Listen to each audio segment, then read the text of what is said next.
Okay, in this problem we're going to be calculating the minimum cost given the cost values and given the probabilities f of z's. So here in this problem we're doing problem 7.2 out of the book, and it says f of z, z of HO is equal to 10e to the negative 10z u of z. We want to note that this u of z is the unit step function. Next we have f of z, z h1 is equal to 1/10 u of z, and then the unit step function shifted by 10, so z minus 10. And if we wanted to draw out these, the first unit step function would just be normal. So we have f of z, the unit step function is always 1 and continuous from 1 on, or from 0 on to the magnitude of 1. Now when we have the u of z minus 10, it's going to start at the 10 and it is going to go this way. So since we're subtracting those, what we're really going to get is we're going to get just this area right here from 1 to 10.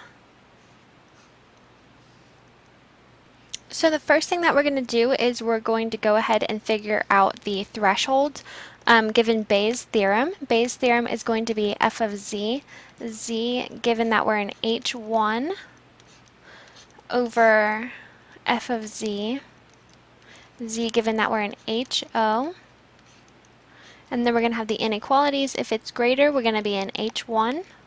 If it is less than, we're going to guess HO.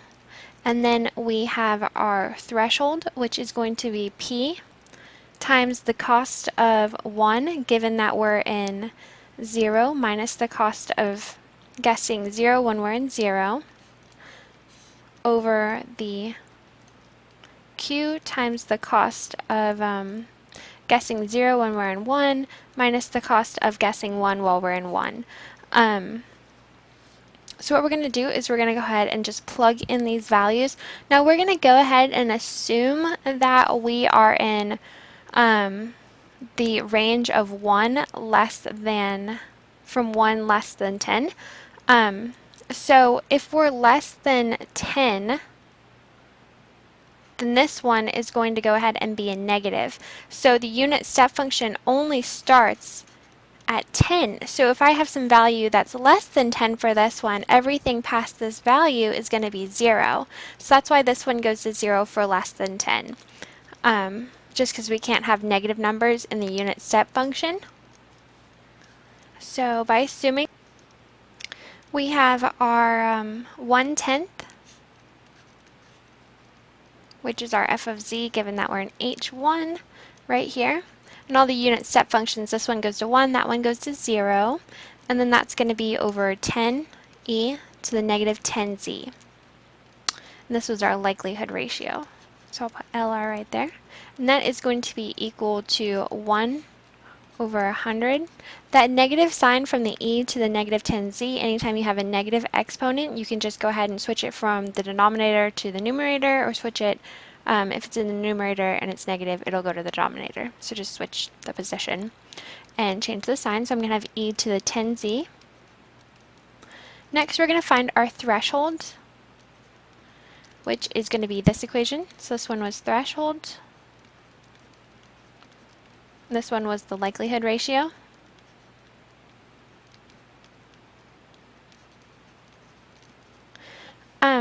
And the threshold is going to be our P and our Q, which are both 1/2.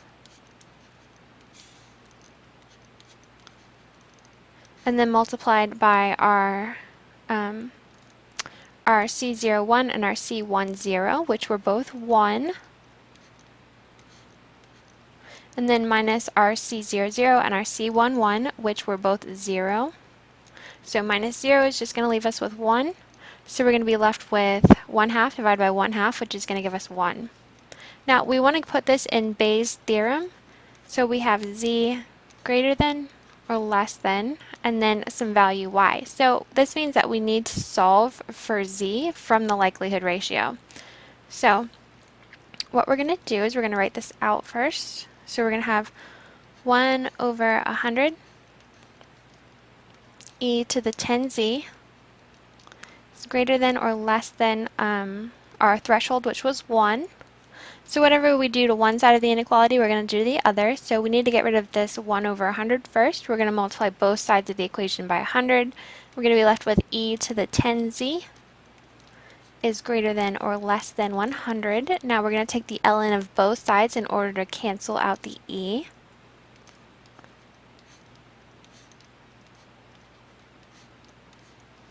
So we're going to be left with 10z is greater than or less than ln of 100.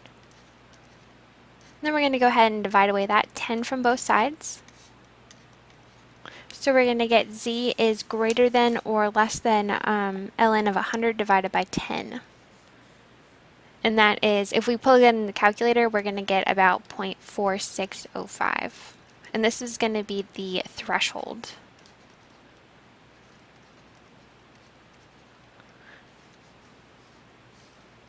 So what we do with that threshold now is we're going to have to plug it into our minimum cost equation.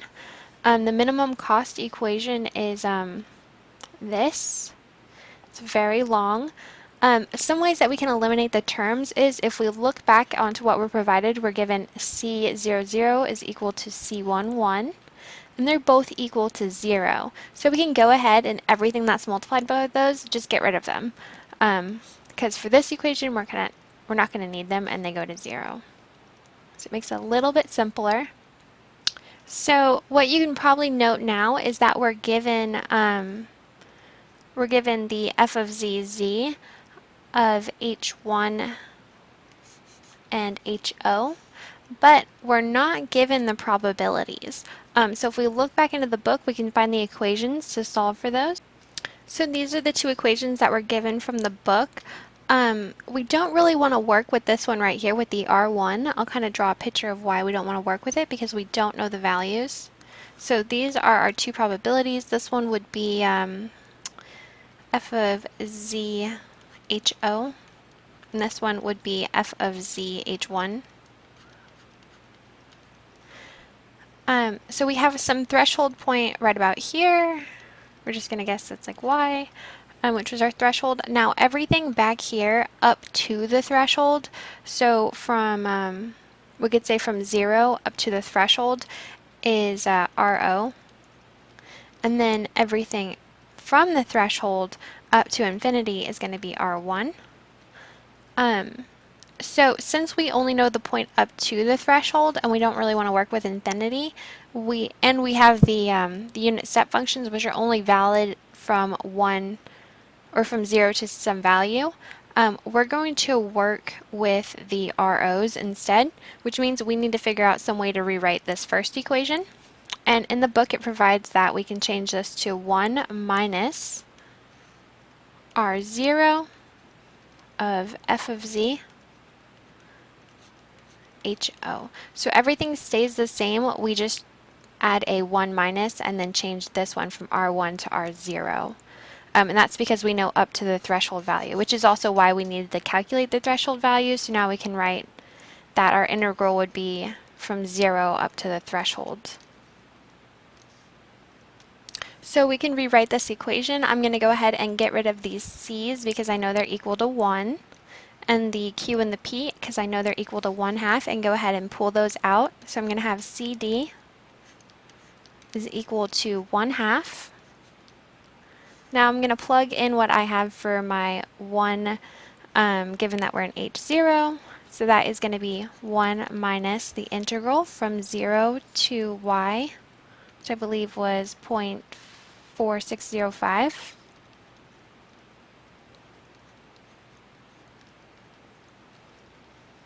And then we're going to need our f of z ho, which was given, and that one was 10 e to the negative 10z.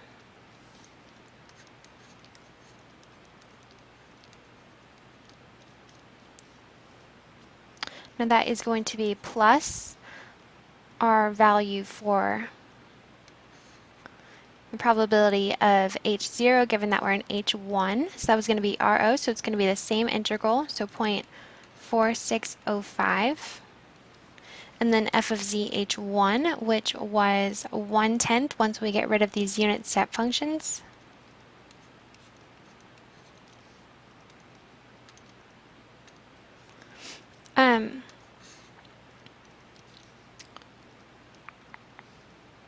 And these integrals are going to be respect to dz, which I almost forgot to put in there.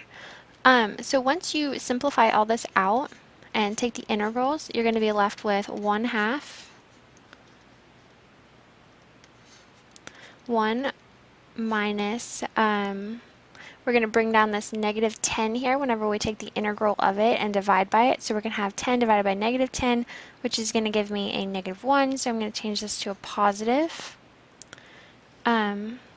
And then I'm still going to have e to the negative 10 z. And that is going to be from 0 to 0.4605 plus. So this one doesn't have any elements of z in it, so I'm just going to go ahead and add that. So 1/10 times z, again taking the limit from 0 to 0.4605. Whenever I go ahead and plug all these in, I'm going to end up getting 0.028.